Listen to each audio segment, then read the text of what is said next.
Hello friend, this is Vihaan.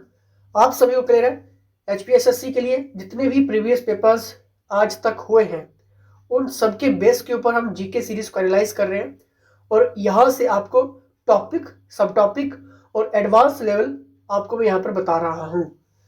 तो जैसे कि पहला क्वेश्चन आपकी स्क्रीन के सामने है, सिंधु सभ्यता के लोगों द्वारा सर्वाधिक व्यापक रूप से प्रयुक्त प्रथम धातु थी, यानी कि the first metal most widely used by the Indus valley people was. क्या ये टिन था, गोल्ड एंड सिल्वर था, ब्रॉन्ज था या फिर कॉपर था? जल्दी से बताना है फ्रेंड्स। ये लोग सोना, चांदी, तांबा, पीतल, कांसा और टिन के बारे में जानते थे, लेकिन लोहे के बारे में ये नहीं जानते थे। तांबा जो थी वो आपका सबसे व्यापक रूप से इस्तेमाल की जाने वाली धातु थी। तो अगर आपने इसका सही आंसर ऑप्शन नंबर डी सोचा है तो वेल डन, आपका आंसर सही है। अब देखिए, टॉपिक आपको क्लियर हो गया, इंडस वैली सिविलाइजेशन। अब यहां से एडवांस लेवल पे जितने भी क्वेश्चंस हैं उनके ऊपर डेली टेस्ट आपके हो रहे हैं। टॉपिक वाइज आपके टेस्ट होते हैं, रैंडमली टेस्ट होते हैं और संडे टू संडे आपका ओएमआर शीट टेस्ट होता है। फ्रेंड्स, अगर आप हिमाचल प्रदेश के किसी भी एग्जाम की तैयारी कर रहे हैं तो आप ये सारा का सारा पैकेज व्हाट्सएप पे ले सकते हैं और आप अपनी तैयारी को यहाँ पर इफेक्टिव बना सकते हैं। और ये कोर्स टॉपर्स और गवर्नमेंट एक्सपर्ट्स स्टाफ के अंडर ये कोर्स अपडेट होता है। क्लियर? तो मतलब क्वेश्चन आपका नहीं छूटता है। तो जैसे कि नेक्स्ट क्वेश्चंस की तरफ बढ़ेंगे, कौन से वंश का संस्थापक एक निर्वाचित प्रमुख था?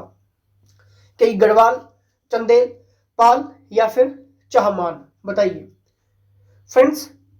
पाल वंश का शासन जो था वो पूर्वी भारत पर 750 ईस्वी से 1161 ईस्वी तक ये रहा था और इसका प्रथम शासक कौन था? गोपाल था। कौन था? गोपाल था। दोस्तों, इसी ने ही पाल वंश की स्थापना 750 ईस्वी में की थी।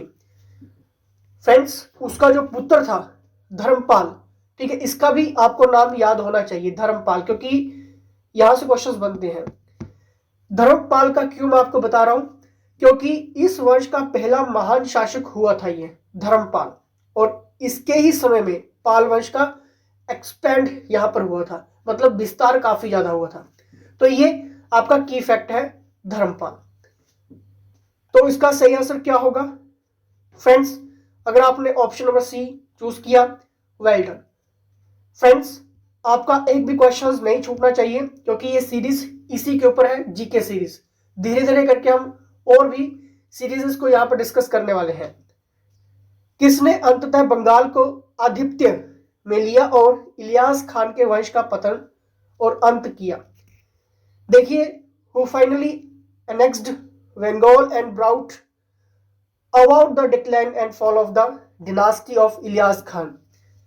देखिए, क्वेश्चंस यहां से बना है इलियास खान के बारे में।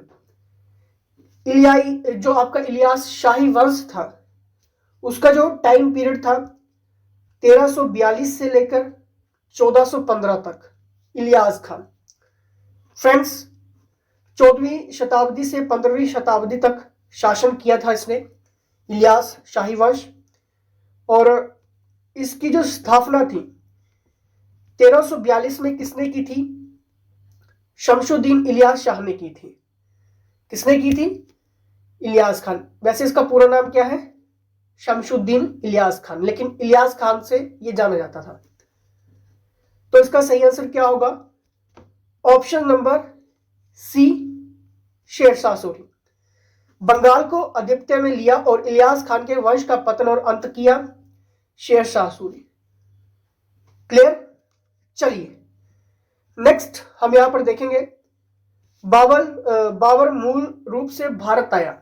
टॉपिक भी देखते रहिए साथ साथ में, बाबर का टॉपिक है और यहां से क्वेश्चंस काफी एडवांस लेवल पे अब हमीरपुर बोर्ड पूछ रहा है। देखिए, बाबर जो था वो मूल रूप से कहां से आया था? जल्दी से, क्या ये फरगना से, खीवा से, खोरासन से या फिर सिस्तान से? कहां से आया था? ये आया था आपका फरगना से। फ्रेंड्स, बाबर ने भारत में पानीपत, खानवा और घाघरा की ये 3 मुख्य लड़ाइयां लड़ी थी और सभी में जीत भी इसने हासिल की। वह पानीपत की लड़ाई में इब्राहिम लोदी से लड़ने और भारत में अपना शासन स्थापित करने के लिए फरगान से भारत आया था। इसका सही आंसर फरगना या फरगान, ठीक है, कुछ भी ऑप्शन में हो सकता है, कंफ्यूज नहीं होना है। फ्रेंड्स, अगर डेली टेस्ट आपने अटेम्प्ट करने हैं, वीडियो कोर्स लेना है टॉपिक वाइज, या फिर क्वेश्चन सेट, मतलब पूरा का पूरा एडिशन, जिस भी एग्जाम की आप तैयारी कर रहे हैं, सिंपली व्हाट्सएप कर लेना, आपकी यहां पर पूरी की पूरी मदद होने वाली है। नेक्स्ट देखेंगे, बंगाल में ईस्ट इंडिया कंपनी का मुख्यालय स्थित था, कहां पे था? Fort Saint David, Fort William, Fort Saint George, या फिर इनमें से कोई नहीं। देखिए ईस्ट इंडिया कंपनी टॉपिक, अब देखिए ये कहां पे था, जल्दी से फ्रेंड्स, इसका जो मुख्यालय था वो था आपका fort William. East India company को हम एक अच्छे तरीके से की फैक्ट में डिस्कस करने की कोशिश करेंगे, क्योंकि इसके बहुत सारे टॉपिक्स क्वेश्चंस हैं जो एग्जामिनर बार बार पूछता है। तो अगर आपकी डिमांड होगी कि हिस्ट्री को वन लाइनर में कवर करवा दिए जाए, तो आप कमेंट बॉक्स में कमेंट कर सकते हैं, चाहे आपकी वो एंशिएंट हिस्ट्री है, मेडिवल है, या फिर मॉडर्न है, ठीक है। और इन्हीं क्वेश्चंस के बेस के ऊपर, क्योंकि हम हर एक चीज को एनालाइज यहां पर कर रहे हैं। निम्नलिखित में से कौन दक्षिणेश्वर का संत के रूप में जाना जाता है? चैतन्य महाप्रभु, विवेकानंद, दयानंद सरस्वती, या फिर रामकृष्ण परमहंस। फ्रेंड्स, स्वामी विवेकानंद का जन्म कब हुआ था? ध्यान से सुनना, पहले 12 जनवरी को 1863 को हुआ था, ठीक है, कोलकाता में। फ्रेंड्स, आपको यह भी क्लियर है कि शिकागो में 11 सितंबर 1893 को विश्व धर्म संसद के दौरान सबसे दमदार भाषण देकर उन्होंने भारत की पहचान को विश्व में स्थापित कर दिया था। यह तो आप जानते ही हैं कि स्वामी विवेकानंद का असली नाम नरेंद्र नाथ दत्ता था, लेकिन आपको यह भी पता होना चाहिए कि स्वामी विवेकानंद को यह नाम कैसे मिला। फ्रेंड्स, ये उनके गुरु रामकृष्ण परमहंस ने यह नाम दिया था, लेकिन क्वेश्चंस में यह नहीं था पूछा। थोड़ा सा मैंने विवेकानंद के बारे में आपको झूठ बताया है, क्योंकि इसी से रिलेट करेगा यह क्वेश्चंस का आंसर। कौन दक्षिणेश्वर का संत के रूप में जाना जाता है? रामकृष्ण परमहंस, ठीक है, ऑप्शन नंबर डी। नेक्स्ट देखिए यहां पे, भारत के आधुनिक काल में स्थानीय स्वशासन का प्रादुर्भाव किसके प्रशासन से संबंधित है? देखना है, the introduction of local self government in the modern period of India is associated with the administration of. यहां पर बात हुई है स्वशासन, self government. Friends, Lord Ripon ने 1880 से 1884 तक भारत के वाइसराय के रूप में सेवा की। उन्हें भारत में लोकप्रिय वाइसराय के रूप में जाना जाता है, और उन्होंने ही भारत में स्थानीय स्वशासन की प्रणाली की शुरुआत की थी, यानी कि सेल्फ गवर्नमेंट। क्लियर? अब यहां पर आपने टॉपिक क्लियर कर लिया, वाइसराय आपको क्लियर करना है, लेकिन किस टाइप के वाइसराय? हाईलाइटेड, फैक्ट और एडवांस लेवल, और साथ में जो आपकी एसएससी सीएचएल जैसे एग्जामिनर क्वेश्चंस पूछ रहा है वहां से। नहीं पता लग रहा है, व्हाट्सएप करो, क्योंकि हमीरपुर बोर्ड का एग्जाम निकाला कोई बहुत टफ नहीं है। अगर ऑब्जेक्टिव अगर आपके क्लियर हो गए, एमसीक्यूज क्लियर हो गए, क्योंकि टॉपिक तो आप पढ़ ही रहे होंगे, ठीक है, तो ये ज्यादा से ज्यादा टेस्ट लगाने से आपके निखार आता है, ठीक है। चलिए नेक्स्ट यहां पर देखिए, तो इसका सही आंसर क्या होगा, एक बार बता दीजिए। इसका सही आंसर है लॉर्ड रिपन, ठीक है। चलिए नेक्स्ट देखिए, महात्मा गांधी ने सत्याग्रह वाक्यांश किसके दौरान गढ़ा? यानी कि ये जो सत्याग्रह वर्ड था ये कब और कहां से उत्पन्न हुआ?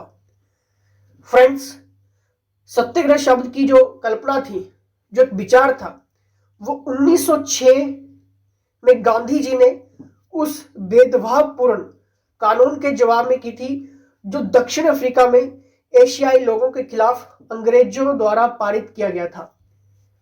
लेकिन सत्याग्रह का जो वर्ड था, पहली बार इस्तेमाल कब हुआ?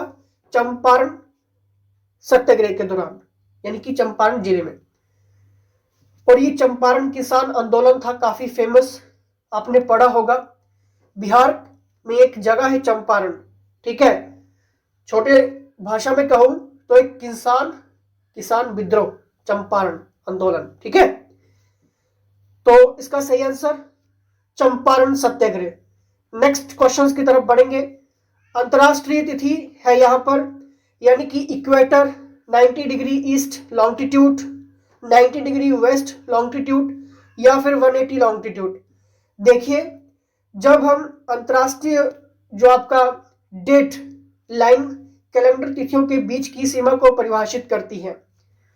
फ्रेंड्स, अंतरराष्ट्रीय तिथि रेखा 1884 में स्थापित मध्य प्रशांत महासागर से होकर गुजरती है और मोटे तौर पर पृथ्वी पर 180 डिग्री यानी कि लॉन्गिट्यूड नॉर्थ साउथ लाइन ये करती है, ठीक है। मैं कोशिश करूंगा कि यहां पर इमेज लगा दी जाए ताकि आपको थोड़ा सा और यहां पर क्लियर हो जाए, बट आपको ये क्लियर होना चाहिए इंटरनेशनल डेट लाइन जो मैंने अभी आपको कही है।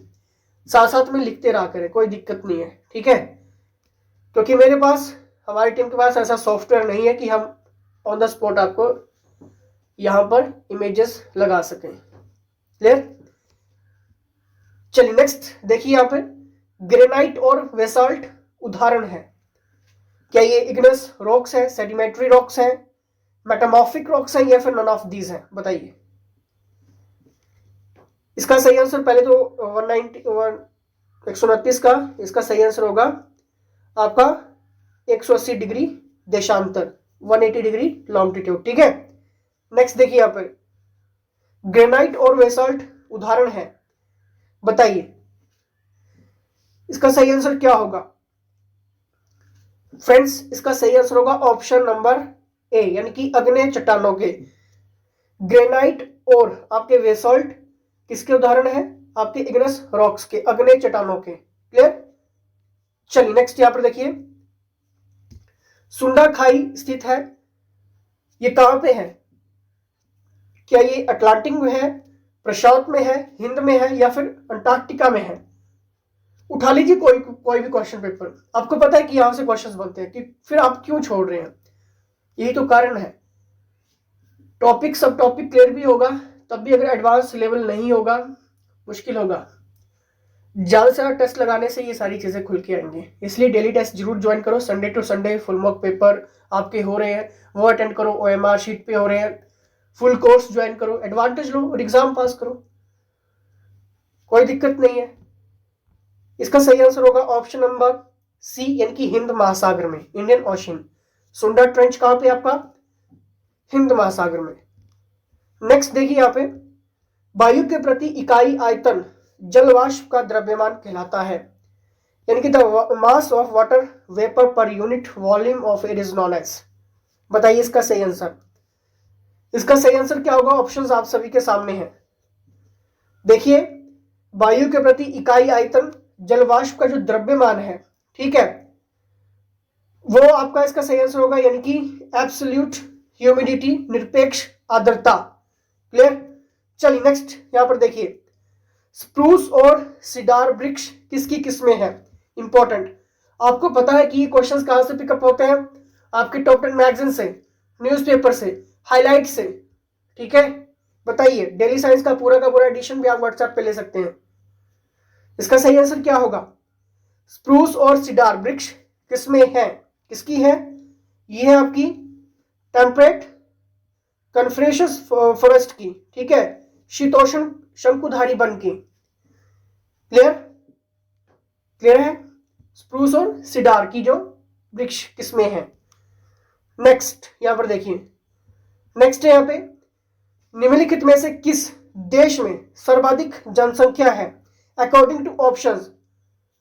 ये पहले क्वेश्चंस पूछे गए हैं, ठीक है, इसका सही आंसर होगा ऑप्शन नंबर ए, इंडोनेशिया। लेकिन अब भारत टॉप कर चुका है। ठीक है, इतना तो श्योरिटी है। चाइना का नाम भले है, लेकिन यहां पर अगर आज जनगणना हो जाती है तो भारत टॉप कर चुका है। ठीक है, और ये काफी डेंजर है हम सब के लिए। तो इसके लिए जो कानून है वो जल्दी आने चाहिए। ठीक है, ताकि जनसंख्या को सही टाइम पर रोक लगा के और ज्यादा विकसित यहाँ पर देश को किया जा सके। कौन सा भारतीय राज्य 3 राष्ट्रों के साथ अंतरराष्ट्रीय सीमा साझा करता है? भारतीय राज्य की बात हुई है 3 राष्ट्रों के साथ, यानी कि which Indian state shares international boundaries with 3 Nations? क्या ये उत्तराखंड, हिमाचल प्रदेश, अरुणाचल प्रदेश या फिर असम? इसका सही आंसर होगा ऑप्शन नंबर, जल्दी से मैप आपके सामने आना चाहिए, अरुणाचल प्रदेश। क्लियर? नेक्स्ट देखिए यहाँ पे, अमरावती और हेमावती किस नदी की सहायक नदियां हैं? किसकी हैं? अमरावती और हेमावती, ये आपकी कावेरी की सहायक नदियां हैं। अब देखिए, आखिर ट्रिब्यूटरीज इतनी सारी हैं, कहां से रीड करें, कितना रीड करें? तो आपको कम से कम फैक्ट ही ट्रिब्यूटरीज का पढ़ के जाना है। हिमाचल की तो आपको पढ़नी है ट्रिब्यूटरीज, लेकिन इंडियन की जब भी बात आती है तो सिर्फ आपको फैक्ट ही पढ़ के जाना है, जो भी हाईलाइटेड करंट में रहता है। इसलिए करंट अफेयर्स आपको मिलते हैं, वो भी आप ले सकते हैं। इसमें हर एक चीज को कवर कर दिया जाता है। नेक्स्ट यहाँ पर देखिए, निम्नलिखित में से कौन सा सब्सिडेंस फॉर्मिंग का उदाहरण है? अब देखिए, which one of the following is the example of subsidence farming? सबसे इंपॉर्टेंट बात ध्यान से सुनना, बहुत सारे क्वेश्चंस यहाँ से बनते हैं कृषि से रिलेटेड। आपको क्लियर है, चाहे मैं यहाँ पर शिफ्टिंग कल्टीवेशंस की बात करूं, कमर्शियल फार्मिंग की बात करूं, एक्सटेंसिव एंड इंटेंसिव फार्मिंग की बात करूं, या फिर ऑर्गेनिक फार्मिंग की बात करूं। देखिए, जब हम बात करते हैं सब्सिडेंस की, सब्सिडेंस को हम क्या कहते हैं?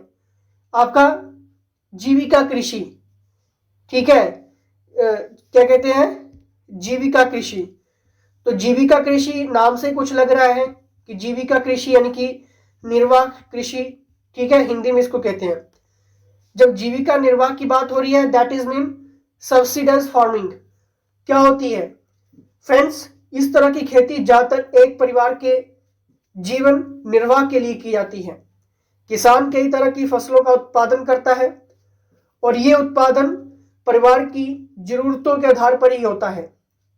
खेत छोटे होते हैं और उपज कम होती है। किसान गरीब होते हैं। इस तरह के किसान पुराने और जितने भी ट्रेडिशनल तरीके होते हैं, ठीक है, जो कि इक्विपमेंट होते हैं, जो भी, ठीक है, इस्तेमाल करके ये खेती करते हैं। ठीक है, लेकिन मैंने यहाँ पर कौन से इक्विपमेंट की बात की? पुराने टाइप के। ठीक है, तो देखिए, जीविका और निर्वाह यानी कि आपकी सब्सिडेंस फार्मिंग। क्लियर? तो इसका सही आंसर क्या होगा? 137 का 137 का सी आंसर होगा, यानी कि एक्सटेंसिव एंड इंटेंसिव फार्मिंग। क्या होती है ये एक्सटेंसिव एंड इंटेंसिव फार्मिंग? यह भी तो आपको क्लियर होना चाहिए। इसको दोस्तों हम कहते हैं सघन कृषि। क्या कहते हैं? सघन कृषि। इस तरह की खेती ऐसे इलाकों में की जाती है जहां की जनसंख्या ज्यादा होती है और खेती के लिए जमीन कम होती है। यहाँ के किसान जमीन के छोटे टुकड़ों पर ही खेती करके ज्यादा से ज्यादा उत्पादन की कोशिश करते हैं। ये किसान एक साल में एक से ज्यादा फसलों की खेती करते हैं। अगर हम वहीं पे बात करें, अगर हम वहीं पे एक्सटेंसिव की बात करें, ठीक है, ये अभी मैंने जो आपको बताया है ये आपका क्या है? इंटेंसिव कृषि। इंटेंसिव कृषि को कहते हैं सघन कृषि। ठीक है, और एक्सटेंसिव कृषि को हम क्या कहते हैं? व्यापक कृषि। क्या कहते हैं? व्यापक कृषि। फ्रेंड्स, इस प्रकार की कृषि कम जनसंख्या वाले क्षेत्रों में की जाती है जहां खेती के लिए जमीन अच्छी खासी होती है। यहाँ के किसान एक या दो तरीके की व्यावसायिक खेती में निपुण होते हैं। ठीक है, कैलिबर होते हैं। क्लियर? तो देखिए, एक्सटेंसिव यानी कि व्यापक कृषि और इंटेंसिव यानी कि सघन कृषि। तो यहां पर यही पूछा गया था कि सब्सिडेंस फार्मिंग का उदाहरण, तो option number C is the right answer. देखिए कृषियों की जब हम बात करते हैं तो आपका कमर्शियल एग्रीकल्चर भी पूछ लिया जाता है। व्यावसायिक खेती क्या कारण होता है, इसका मुख्य उद्देश्य क्या होता है फ्रेंड्स? इस तरह की फसलों का उत्पादन जिनको बाजार में बेचा जा सके, that is mean commercial agriculture. देखिए आपने एक वर्ड सुना होगा, पढ़ा होगा, झूम खेती, बार बार बनता है कि झूम खेती का दूसरा नाम क्या है फ्रेंड्स? झूम खेती का जो दूसरा नाम है वो आपका शिफ्टिंग कल्टीवेशन है, यानी कि आपका स्थानांतरित खेती। ठीक है, और अगर मैं इस खेती की बात करूं तो एक टाइप की, पता किस टाइप की खेती है? जिसमें पहले वृक्षों तथा वनस्पतियों को काटकर उन्हें जला दिया जाता है और साफ की गई भूमि पर पुराने उपकरण, जो भी इक्विपमेंट होते हैं पुराने, ठीक है, उपकरण, उनसे जुताई करके ये बीज को बो देते हैं। तो ये होती है आपकी झूम खेती। ठीक है, ये मैं इसलिए करवा रहा हूं एडवांस में क्योंकि क्वेश्चंस बनते हैं और आपके पास आंसर होने चाहिए। नेक्स्ट क्वेश्चंस की तरफ बढ़ेंगे। निम्नलिखित में से कौन सा राज्य अपने विद्युत वितरण नेटवर्क को पूर्णतः निजीकृत करने वाला प्रथम राज्य है? देखिए इसका सही आंसर क्या होगा?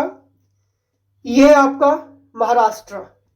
ठीक है, नेक्स्ट देखिए यहां पे नेक्स्ट क्वेश्चंस। यहां पर निम्नलिखित में से कौन सा अनुच्छेद राष्ट्रीय आपातकाल के दौरान निलंबित नहीं किया जा सकता? विच of the following articles can not be suspended during the national emergency? क्या है ये, क्या कहते हैं इसके आर्टिकल्स? आपको क्लियर है कि 44 कॉन्स्टिट्यूशन अमेंडमेंट यानी कि संशोधन, ठीक है, के बाद न्यायालय द्वारा यह सहमति दी गई थी कि किसी भी स्थिति में किसी भी व्यक्ति को उसके जीवन और व्यक्तिगत स्वतंत्रता के अधिकार से वंचित नहीं किया जा सकता। इसलिए आपात स्थिति में भी आर्टिकल 20 और 21 को निलंबित नहीं किया जा सकता, सस्पेंड नहीं किया जा सकता। आर्टिकल 28, 21 साथ साथ में लिखते रहा करें, ठीक है, क्योंकि इससे आपको पता चलेगा। लेकिन अगर आपने फर्स्ट अटेम्प्ट में ही पेपर क्लियर करने हैं, व्हाट्सएप कर लीजिए, डेली टू डेली टेस्ट लगा सकते हैं। नेक्स्ट यहां पर देखिए, राज्य के नीति निर्देशक तत्व एक चेक है जिसका भुगतान बैंक की सुविधा पर किया जाता है। देखिए, the directive principles of state policy is a cheque which is paid on bank's convenience. Who told it? किसने कहा था ये फ्रेंड्स? ये किसने कहा था? ये कहा था बी.आर. अंबेडकर जी ने। Clear? Option number A is the right answer. आप देखिए, चाहे मैं बी.आर. अंबेडकर की बात करूं तो यहां पर क्वेश्चंस एडवांस लेवल पे बनता है, इसलिए शॉर्ट नोट्स के लिए आप ले सकते हैं, जहां पे हम मॉडर्न हिस्ट्री को शॉर्ट नोट्स के जरिए भी कवर कर दिया है, लेक्चर्स के जरिए भी, और साथ में एमसीक्यूज और टेस्ट के जरिए से आपके कवर हो रहे हैं। तो यानी कि आपका कुछ भी छूट नहीं रहा है। नेक्स्ट यहां पर देखिए, राष्ट्रपति पद त्याग करना चाहता है तो उसे अपना त्याग पत्र किसे सौंपना होगा? सिंपल सा क्वेश्चन है, जहां टाइम वेस्ट नहीं करेंगे, उपराष्ट्रपति को देना होगा। ठीक है, और इस टाइप के क्वेश्चंस लगातार बन रहे हैं। इस सीरीज में आप उन सभी क्वेश्चंस के ऊपर नजर बना रहे हैं। निम्नलिखित में से किस प्रस्ताव संघीय बजट के साथ प्रासंगिक संबंध है? बताइए, यानी कि which of the following motions has contextual relationship with the union budget? Important, बताइए इसका सही आंसर। ऑप्शन सभी के सामने। The right answer is option number C, यानी कि कॉल अटेंशन मोशन। ठीक है, देखिए यहां पर सिंपल सी बात हुई थी कि किस प्रस्ताव संघीय बजट के साथ प्रासंगिक संबंध है, यानी कि वो है आपका कॉल अटेंशन मोशन। ठीक है, नेक्स्ट यहां पर देखिए, नेक्स्ट क्वेश्चन, राज्य सरकार का शासकीय विधिक सलाहकार है। क्या ये मुख्य न्यायाधीश है, अटॉर्नी जनरल है, महाधिवक्ता है, या फिर इनमें से कोई नहीं? बताइए। यहां पर लीगल एडवाइजर की बात हुई है, वो भी किसकी? स्टेट गवर्नमेंट की। इसका सही आंसर होगा ऑप्शन नंबर सी, यानी कि महाअधिवक्ता, the advocate general. Clear? Next देखिए यहां पे, भारत के योजना आयोग की स्थापना कब हुई थी, किस वर्ष हुई थी? सभी को आना चाहिए। राइट आंसर होगा 1950 में। फ्रेंड्स, एग्जैक्ट डेट भी पता होनी चाहिए, 15 मार्च। ठीक है, 15 मार्च 1950 को प्लानिंग कमीशन ऑफ इंडिया की स्थापना हुई थी। आपको क्लियर है कि एक सरकारी निकाय है ये, ठीक है, जो देश की आर्थिक व सामाजिक विकास के लिए योजना बनाया करती है। ठीक, चलिए नेक्स्ट देखिए यहाँ पे, भारत में जनसंख्या वृद्धि दर है बढ़ती हुई, घटती हुई, शून्य या फिर स्थिर? क्या है ये? क्या है ये भारत में जनसंख्या वृद्धि दर? क्या है ये? वृद्धि दर की बात हुई है। The population growth rate in India is, चलिए कमेंट बॉक्स में कमेंट कर दीजिए इसका सही आंसर 145 का, सभी ने करना है। क्या है इसका? चलिए नेक्स्ट देखिए यहाँ पे, नेक्स्ट क्वेश्चन, भारत में कागजी मुद्रा जारी करने का एकल अधिकार किसे है? यानी कि सोल राइट की यहां पर बात हुई है। Issue paper currency in India किसके पास है? ये किसके पास अधिकार है ये? इसका सही आंसर होगा ऑप्शन नंबर सी, यानी कि ये है आपके भारतीय रिजर्व बैंक के पास। नेक्स्ट देखिए, शीलिंग मुद्रा क्या है, किसकी है? केन्या की, दक्षिण कोरिया की, इजराइल की, घाना की? देखिए क्वेश्चंस कंफ्यूज करते हैं कि करेंसी क्वेश्चंस कहां से रीड करें, क्योंकि एग्जामिनर कुछ भी पूछ सकता है। फ्रेंड्स, अगर इंडिया का किसी भी देश के साथ कोई एमओयूज हो रहा है या फिर प्राइम मिनिस्टर की यात्राएं हो रही हैं, तो डायरेक्ट क्वेश्चंस उस यात्रा से रिलेटेड होता है कि वहां की या तो प्रेजेंट पूछ ली जाएगा, करेंसी पूछ ली जाएगी, या फिर समझौता हो तो किस टाइप का हुआ है ये पूछ ली जाएगा। ठीक है, तो ये फैक्ट इसको कहते हैं, ये आपको रीड करने हैं। नहीं पता लग रहे हैं, व्हाट्सएप कर सकते हैं। ये सारी चीजें आपको एक ही प्लेटफॉर्म पे अवेलेबल हो रही हैं और इसका आंसर है केन्या। नेक्स्ट देखिए यहाँ पे, कौन निर्यात वित्तीय और बीमा से संबंधित है? देखिए यहाँ पर बात हो रही है फाइनेंशिंग एंड इंश्योरेंस, कौन सा रिलेटेड है यहाँ पे बताना है। The right answer is option number, ना तो सीबीडीटी है, ना तो आईडीबीआई है, ना तो जीआईएल है, तो इसका मतलब कोई नहीं। नेक्स्ट देखिए यहाँ पे, नेक्स्ट है यहाँ पे, अति उच्च तापमान के मापन के लिए प्रयुक्त युक्ति है, यानी कि device use to measure very high temperature is, ये तो सभी को आता होगा, किसी का भी गलत नहीं होना चाहिए। फ्रेंड्स, इसका सही आंसर है ऑप्शन नंबर ए, यानी कि पायरोमीटर। ठीक है, कैसे याद रखेंगे? ऐसे बहुत सारे ट्रिक्स भी बहुत ज्यादा, यानी कि जब हाई टेम्परेचर होता है तो क्या होता है, पारा हाई हो जाता है, बस पायरोमीटर यहाँ से ऐसे याद रख लो। ठीक है, अगर आपको कभी ट्रिक्स वीडियोस की जरूरत पड़ेगी, ठीक है, जितना भी हम बना सकें, चाहे वो एचपीजीके के ऊपर है, हिस्ट्री के ऊपर है, पॉलिटी के ऊपर है, कॉन्स्टिट्यूशन के ऊपर है, तो कमेंट बॉक्स में कमेंट कर सकते हैं, क्योंकि ट्रिक्स वीडियोस बनाने के लिए एक लंबा टाइम चाहिए होता है। ठीक है, ताकि वो आपको ट्रिक्स भी समझ में आए और हम अच्छे से समझा भी पाए। अगर आपकी डिमांड ज्यादा होगी तो हम बनाएंगे जरूर। नेक्स्ट यहाँ पर देखिए, एक्स किरणों की वेदन शक्ति पर इस पर निर्भर होती है, किसके ऊपर ये निर्भर होती है? जो आपकी रेज है।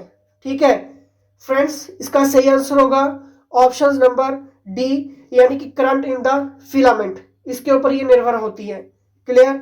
चलिए नेक्स्ट देखिए यहाँ पे, नेक्स्ट है यहाँ पे, वेल धातु कॉपर और इसकी मिश्र धातु है, इसका कॉम्बिनेशन पूछा है। ठीक है, मिश्र धातु, बेल कॉपर धातु और इसकी मिश्र धातु है।